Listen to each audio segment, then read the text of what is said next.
Tuduhan korupsi polisi itu bukan hal baru di Meksiko, tapi jarang banget publik itu nyaksiin petugas federal saling berhadapan, menjalankan perintah yang tampaknya ini datang dari para kartel bre. Banyak kasus polisi itu yang korup yang diberhentikan, tapi video gua kali ini bakal nunjukin dengan jelas gimana mereka ini sering bekerja untuk orang-orang yang justru seharusnya mereka buru. 28 Mei 1999, seorang polisi Meksiko bernama Carlos Martinez itu meninggalkan dinasnya untuk menjadi bandar narkoba kartel secara penuh waktu. Uang memang mengalir deras ke tangannya gara-gara itu, tapi konsekuensi dari keputusannya ini mengubah hidupnya selamanya bre.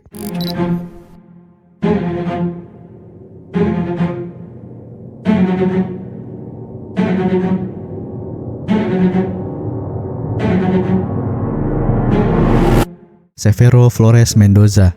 Di antara semua kisah polisi kotor yang bermain dengan kartel, ada satu nama yang pantas ditempatkan di daftar teratas, yaitu Severo Flores Mendoza, mantan dari kepala kepolisian yang menggunakan jabatannya ini untuk memanipulasi pemerintah sekaligus memanjakan kartel Meksiko dengan cara yang begitu gila hingga pas gue baca beritanya itu sulit dipercaya bre.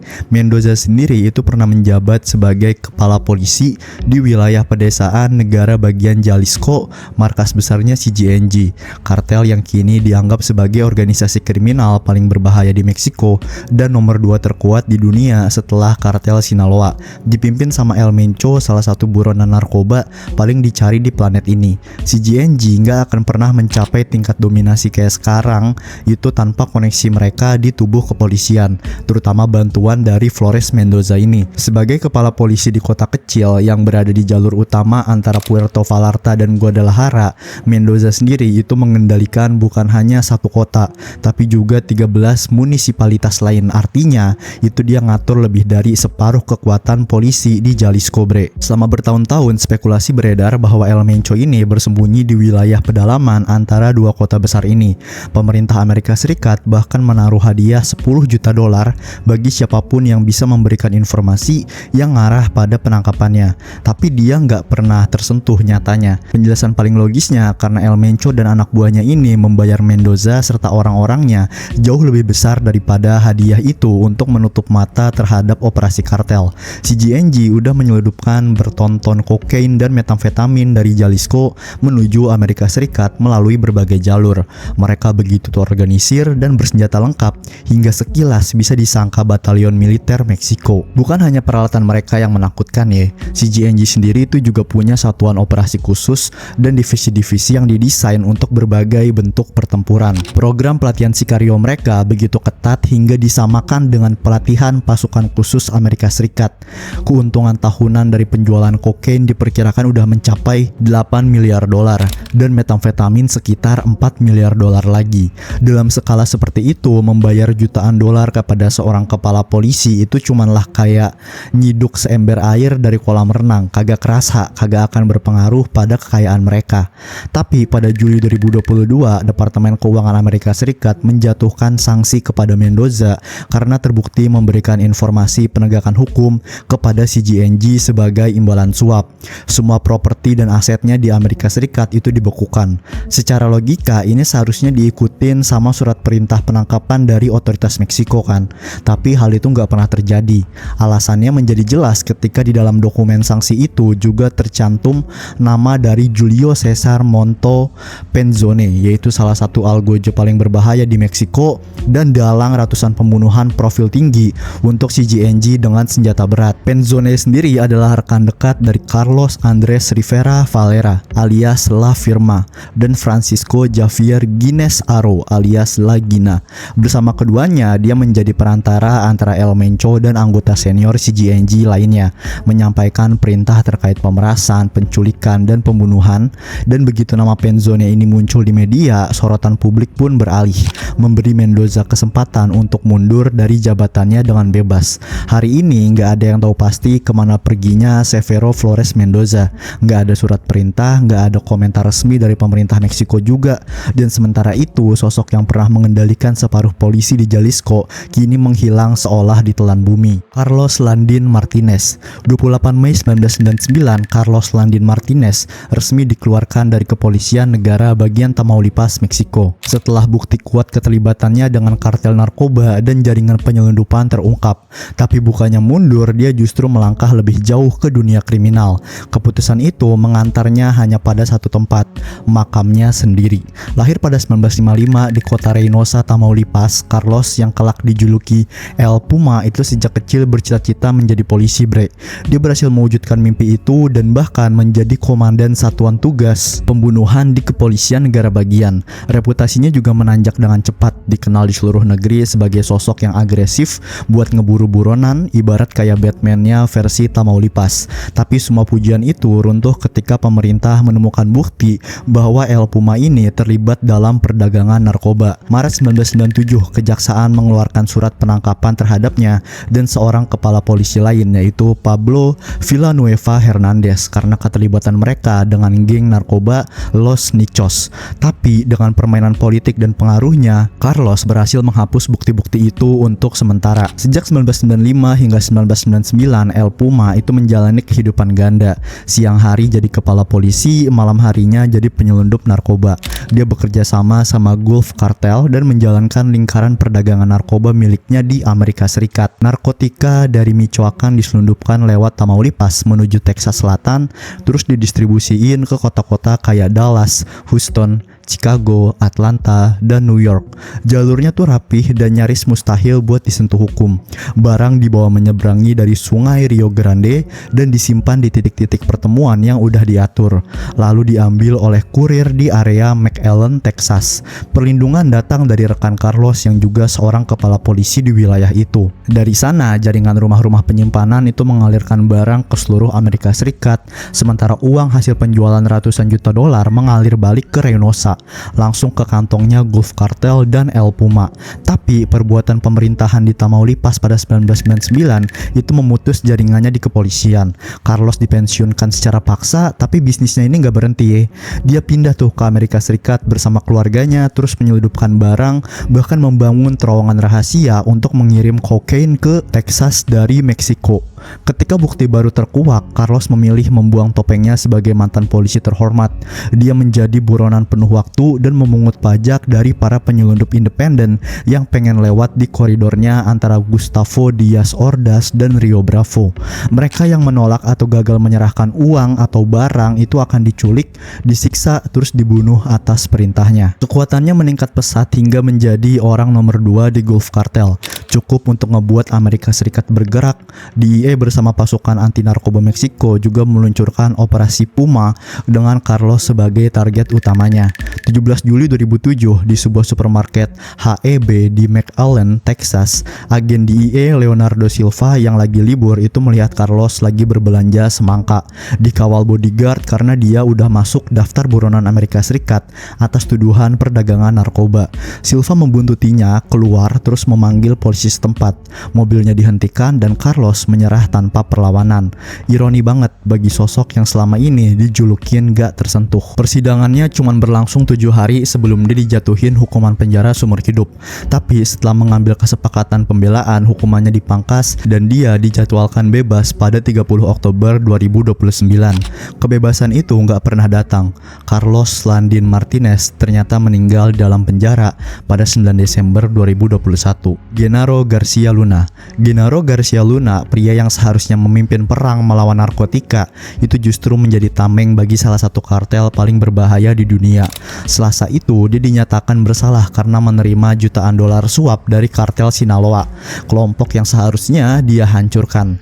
Tahun 2006, Presiden Meksiko saat itu, yaitu Felipe Calderón, menugaskannya untuk merombak aparat penegak hukum dan memimpin perang melawan narkoba. Tapi di balik semua pidato dan seragam kehormatannya, Garcia Luna ternyata menjual dirinya kepada musuh yang dia klaim sedang dia perangi. Lahir pada 10 Juli 1968 di Mexico City, Garcia menempuh pendidikan dasar di tanah kelahirannya sebelum melanjutkan studi pascasarjana di Amerika Serikat. Karirnya dimulai di bidang intelijen pada Pusat Keamanan Nasional dan Investigasi. Terus dia naik jadi Direktur Badan Investigasi Federal Meksiko. Di mata Calderón, Garcia ini adalah figur ideal, teknokrat yang berpendidikan, berwawasan internasional dan tampak bersih, tapi semua itu cuma topeng. Antara 2006 hingga 2012, sebagai sekretaris keamanan publik, dia mengendalikan kepolisian federal dan memanfaatkan jabatannya untuk melindungi bisnis kokain kartel Sinaloa. Dia membocorkan informasi rahasia tentang penggerbekan, memastikan jalur aman bagi pengiriman narkoba ke Amerika Serikat, bahkan menyediakan personel kepolisian sebagai pengawal pribadinya El Chapo. Ada kalanya dia hanya mengirimkan seragam dan lencana asli agar para pengedar kartel bisa melewati pos pemeriksaan dan bandara tanpa hambatan. Jejak pengkhianatannya ini nyaris nggak terendus sampai dia melakukan kesalahan fatal, yaitu sebuah pertunjukan sandiwara demi memoles citra publik. 9 Desember 2005, Garcia memimpin penggerebekan sebuah peternakan yang konon menjadi tempat para korban penculikan disekap. Kamera televisi menangkap momen dramatis penangkapan para tersangka, tapi kenyataannya para penculik itu udah ditangkap sehari sebelumnya dan ditahan ilegal hampir 20 jam tanpa dihadapkan ke hakim. Lebih parahnya lagi, salah satu dari mereka mengaku disiksa agar mau berperan dalam skenario ini. Skandal ini menyebar hingga media internasional, termasuk perhatian dari New York Strike Force, yaitu unit lintas lembaga penegak hukum Amerika Serikat. Penyelidikan mengungkap kesaksian dari mantan anggota kartel Sinaloa yang mengaku menyerahkan langsung ribuan dolar kepada Garcia sebagai imbalan atas informasi untuk El Chapo. Kesaksian lain datang dari gembong narkoba yang mengaku memberinya koper berisi 3 juta dolar pada 2005, disusul bayaran 3 hingga 5 juta dolar lagi pada 2007. Jika itu semua fitnah, gaya hidup Garcia ini justru menguatkan kecurigaan. Mobil mewah, properti megah di Mexico City, dan aset keluarga yang tersebar di Amerika Serikat, semuanya ini jauh di atas gaji resmi seorang pejabat negara. Akhirnya pada Desember 2019, agen federal Amerika Serikat menangkap Garcia Luna di Dallas, Texas. Tuduhannya jelas, yaitu perdagangan narkoba, konspirasi, dan menerima jutaan dolar suap dari El Chapo. Dia mengaku nggak bersalah meskipun bukti yang menjeratnya itu nyaris nggak terbantahkan. Vonisnya belum dijatuhkan, tapi jaksa percaya dia akan menerima hukuman maksimum, penjara seumur hidup, yaitu sebuah ironi pahit dari pria yang seharusnya membersihkan Meksiko dari kartel yang justru membantu mereka tumbuh semakin kuat. Aurelio Cano Flores. Seperti kisah El Puma, Cano Flores ini juga pernah mengenakan seragam polisi di Tamaulipas. Bedanya kali ini pelakunya tuh nggak secerdik seniornya dalam mengatur urusan perdagangan narkoba. Lahir pada 3 Mei 1972 di negara bagian yang sama, Flores bergabung dengan kepolisian sejak remaja setelah melalui pelatihan dasar. Tapi nggak butuh waktu lama baginya untuk mengambil pekerjaan yang jauh lebih menguntungkan di dalam Gulf Cartel. Pada masa itu, Gulf Cartel adalah salah satu organisasi kriminal terkaya dan paling brutal di Meksiko. Tangan mereka merambah mulai dari perdagangan narkoba hingga penjualan senjata. Tapi sumber emas mereka tetaplah satu, yaitu pengiriman kokain ke Amerika Serikat melalui perbatasan Meksiko Amerika Serikat. Tahun 1990-an, kartel ini terjun ke medan perang melawan faksi mereka sendiri, yaitu Los Zetas, yang akhirnya memecah belah organisasi dan menyeret Gulf Cartel ke arah kemunduran. Meski kehilangan anggota hampir setiap hari, mereka tetap menjadi sindikat kejahatan papan atas hingga insiden 9 November 1999, hari di mana mantan bos Gulf Cartel yaitu Osiel Cardenas Guillen bersama sekitar 15 sikario menodongkan senjata kedua petugas federal, satunya dari FBI dan satu lagi dari DEA di Matamoros. Kedua agen ini sedang mengumpulkan intelijen terkait operasi kartel. Anehnya, bukannya membunuh, Osiel justru membiarkan mereka pergi setelah negosiasi singkat. Keputusan itu ternyata bumerang. Amerika Serikat itu membalas dengan perburuan besar-besaran yang menjadikan Osiel ini buronan internasional dengan imbalan kurang lebih 2 juta dolar bagi siapapun yang bisa membawanya. Di tengah kekacauan ini, Gulf Cartel tetap menghasilkan uang dalam jumlah yang membuat siapapun tergoda untuk mengambil bagian, termasuk Cano Flores. Dengan posisinya di kepolisian dan koneksinya di kartel, dia merekrut polisi-polisi terlatih untuk menjadi sikario, mengatur pembunuhan target besar dan melatih anggota muda kartel. Gak lama dia naik jadi bos wilayah Gulf Cartel di Los Aldamas, yaitu sebuah kota di munisipalitas Ciudad Miguel Aleman, Tamaulipas. Dia juga memimpin jalur di Camargo dan Camalapa, mengatur pengiriman heroin, kokain, dan ganja ke Amerika Serikat. Tapi Disinilah kebodohannya dimulai. Flores menyeberang ke pihak musuh demi uang atau kekuasaan yang lebih besar. Dia memilih bekerja untuk Los Zetas, yaitu rival berdarah dari Gulf Cartel. Padahal dia tahu betul sejarah kelam antara kedua kelompok ini. Los Zetas dulunya dibentuk oleh tentara elit yang dibelokkan jalannya untuk menjadi pasukan bayaran Gulf Cartel di bawah OCL. Mereka membersihkan lawan-lawannya OCL ini dengan efisiensi militer. Tapi kekuasaan itu nggak bertahan lama.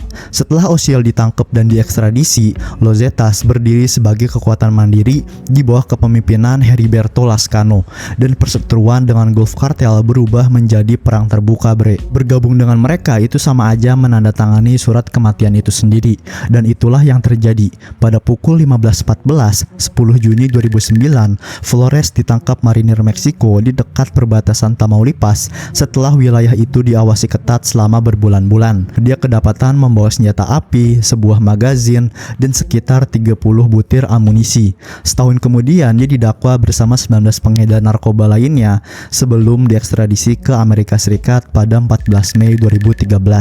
Cano Flores akhirnya dijatuhin hukuman 35 tahun penjara dan menjadikannya bos Gulf Cartel berpangkat tinggi yang divonis bersalah oleh juri Amerika Serikat dalam 15 tahun terakhir, di mana jadi sebuah prestasi kelam yang tercatat dalam sejarah perang kartel. Ivan Reyes Arzate.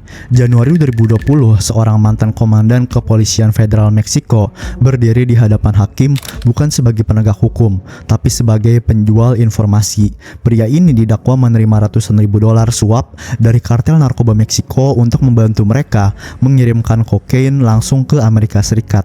Ironisnya, dia dulu adalah anggota kepolisian federal yang ditugaskan ke unit elit miliknya DEA di Meksiko, SIU, yaitu Special Investigative Unit, sebuah pasukan yang setidaknya di atas kertas itu dibentuk untuk memerangi perdagangan narkoba lintas negara. Unit ini lahir pada 1997 sebagai bagian dari program yang didanai Kongres Amerika Serikat untuk melatih agen lokal di Amerika Latin agar menghentikan aliran narkoba ke pasar Amerika Serikat. Agen-agen SIU ini dilatih langsung di Amerika, diawasi ketat, dan pernah mendapat kredit besar atas bantuan mereka dalam kasus-kasus besar, termasuk penangkapan Joaquin El Chapo Guzman pada 2003.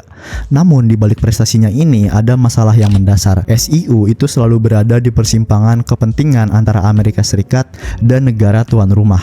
Mandat mereka mengutamakan penegakan hukum Amerika Serikat, bukan keamanan lokal. Di Meksiko ini menciptakan gesekan yang gak pernah reda. Washington ingin membangun kasus untuk pengadilan Amerika Serikat, sedangkan Meksiko butuh strategi yang melindungi warganya di lapangan. Di tengah tensi itu, Ivan Reyes Arzate memanjat tangga karir hingga menjadi komandan SIU, orang nomor satu yang menghubungkan intelijen Meksiko dan Amerika. Tapi pada November 2016, saat terlibat dalam investigasi bersama terhadap El Seguano 39, Arzate duduk di meja yang sama dengan para pemimpin organisasi tersebut dan membocorkan informasi rahasia tentang penyelidikan Amerika Serikat. Sebagai imbalannya, dia menerima suap sebesar 290 ribu dolar tunai. 2 tahun kemudian dia mengaku bersalah dalam kasus keterlibatannya dengan kartel Beltran Leyva dan dijatuhi hukuman 3 tahun penjara federal di Amerika Serikat. Gak lama setelah itu, di pengadilan distrik New York, dia kembali mengaku bersalah. Kali ini karena berkonspirasi dengan kartel El Seguano 39 yang terhubung langsung ke kartel Sinaloa dan El Chapo Guzman. Hukuman tambahan itu akhirnya pun dijatuhkan. Di akhir persidangan, Arzate berdiri dan berkata pelan, "Saya tahu wabah narkoba sudah membawa banyak penderitaan. Saya sangat menyesal atas segala luka yang disebabkan oleh tindakan saya." Kata-kata itu kedengarannya datar, seolah keluar dari mulut seseorang yang tahu penyesalan itu datang terlalu lambat. Dari puncak struktur penegakan hukum, dia jatuh menjadi pengkhianat negara dan simbol dari luka yang ditinggalkan korupsi di tengah perang melawan kartel. Oke bre, itu aja buat video gue kali ini. Gimana menurut lo? Kalau lo suka jangan lupa like, comment, share, dan subscribe channel ini. Dan oh iya, gue ada buka membership yang dimana nanti gue bakal lebih banyak ngupload video-video pembahasan soal kartel ataupun skandal-skandal influencer. Kalau lo tertarik, silakan tombol joinnya ada di bawah. Oke, sampai jumpa lagi di video selanjutnya. Dadah.